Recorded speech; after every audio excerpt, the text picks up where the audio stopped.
매주 금요일마다 저희가 매크로 변수들 함께 체크해드리고 있죠. 오늘도 하나대투증권 김두원 선임연구원과 함께 이야기 나눠보도록 하겠습니다. 안녕하십니까? 네, 안녕하세요. 예. 전체적으로 글로벌 증시 강세 모두 이어지고 있습니다. 가장 뚜렷한 이유 어디서 찾고 계신가요? 예, 전반적으로 글로벌 증시가 우호적인 모습을 보이고 있습니다. 우리 증시 또한 2100선에 안착하는 모습인데요. 다양한 원인이 있을 수 있겠습니다. 유가 하락에 대한 기대도 있을 수 있겠고, 실적에 대한 기대, 그다음에 중앙은행의 통화 완화 정책에 대한 기대 등 다양한 원인이 있습니다. 무엇보다도 중요한 포인트는 유동성 확대 국면으로의 진입, 유동성 장세라고 생각을 하는데요. 아시는 것 같이 지난해 1월 22일은 매월 600억 유로의 국채 매입과 함께 3월 FOMC 이후 미국 금리 인상에 대한 불안감이 경감됐고요. 일본은 지속적으로 양적 완화를 이어가고 있고 중국과 한국은 지준율과 금리 인하를 통해 경기 부양 의지를 피력하고 있습니다. 즉 글로벌리 시중에 돈이 매우 많다, 즉 돈이 풀리고 있다라는 데 가장 큰 원인이 있다라고 할 수 있겠고요. 최근 물론 미국을 비롯해서 경제지표가 약간 부진한 모습을 보이지만 여전히 글로벌 경기 둔화에 대한 우려도 유동성으로 모든 것이 해석되고 있다, 즉 희석되고 있다라고 할 수 있겠습니다. 아무래도 최근에 글로벌 증시의 훈풍은 가장 큰 바탕에 있는 유동성이 있지 않는가 이렇게 판단하고 있습니다. 아무래도 유동성을 하면 다시 22회 통화정책회의로 이어질 수밖에 없을 것 같습니다. 여기저기서 돈이 풀어지고 있는 가운데 22도 참 만만치가 않은데요. 좀 키포인트들이 있었다면 함께 정리를 해주시겠어요? 말씀하신 것처럼 이번 주에는 4월 22 통화정책 회의가 있었는데요. 개괄적으로 보면 큰 틀에는 변화가 없었다라는 판단입니다. 사실상 마이너스 금리라고 할 수 있는 예치금리 또한 기준금리 역시 동결을 했고요.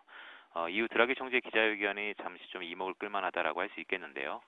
간단히 한 세 가지 정도의 결론을 도출할 수 있을 것 같습니다.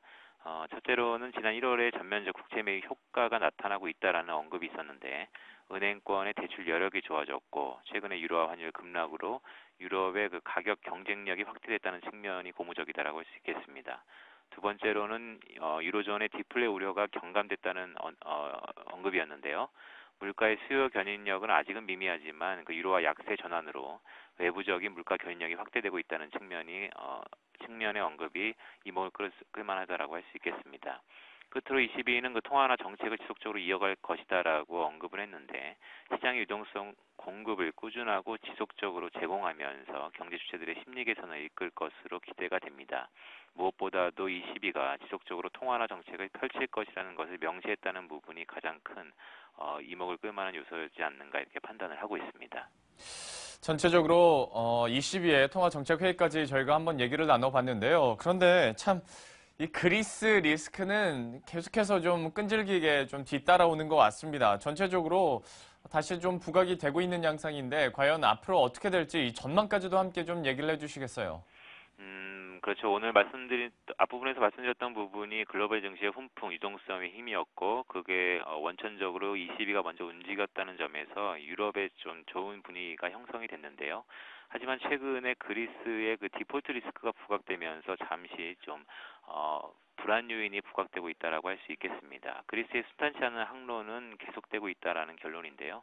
결론부터 말씀드리면 지난 2012년과 같이 유로존 전역으로 전이 가능성은 낮다라고 좀 판단을 합니다. 다만 장기화 가능성은 일정 부분 염두할 필요가 있지 않는가라는 결론인데요.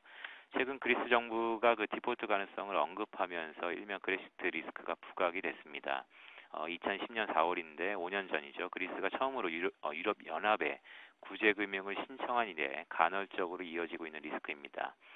간헐적으로 이어지다 보니까 시장에서는 학습 효과가 생긴 것도 사실이지만 이번에는 좀 다른 것 같습니다. 주요 기관들이 상당한 디폴트 리스크에 대해서 가능성을 염두에 두고 있는데요. BOE가 최근 그레시트에 따른 대비책 마련을 촉구했고 IMF는 그 수정 경제 전망 발표와 함께 그리스 리스크를 배제할 수 없다는 경고를 내보였습니다. 더구나 이번 주 신평사 S&P는 그리스 신용 등급을 트리플 C로 한 단계 강등을 했는데요. 흔히 시장에서 트리플 C 등급은 언제든 디폴트로 떨어질 수 있는 상태로 저희가 간주를 하기 때문에 디폴트 리스크가 매우 높아졌다라고 할 수 있겠습니다. 이런 외부적인 사항 말고도 그리스 내부적으로도 경기 부진 속에 뱅크런이 가속화되고 있는데요. 지난해 연말 대비 200억 유로 정도의 상당히 유출이 됐습니다. 그리스 은행권 예금 잔고가 10년 내 최저 수준이다라고 할 수 있겠습니다.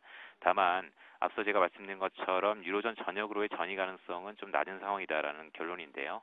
지난 2012년과 좀 다른 점이 있습니다. 과거에 비해서 채권단이 간소화됐다는 측면인데요. 지난 2012년 남유럽 위기 때에는 다국적 보험기관이라든지 은행권들과 같은 다수의 채권자들이 있었다면 현재는 트로이카로 좀 편중된 측면이 강하다라고 할 수 있겠습니다.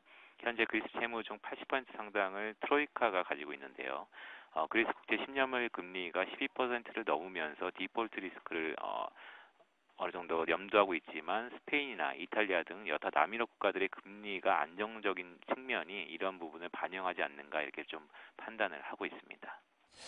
역시 전체적으로 그리스 리스크에 대해서는 우리가 좀 이어서 예의주시할 필요도 있어 보이고요. 전체적으로 글로벌 시장의 매크로 변수들 함께 살펴봤습니다. 지금까지 하나대투증권 김두원 선임연구원과 함께했습니다. 고맙습니다. 예, 고맙습니다.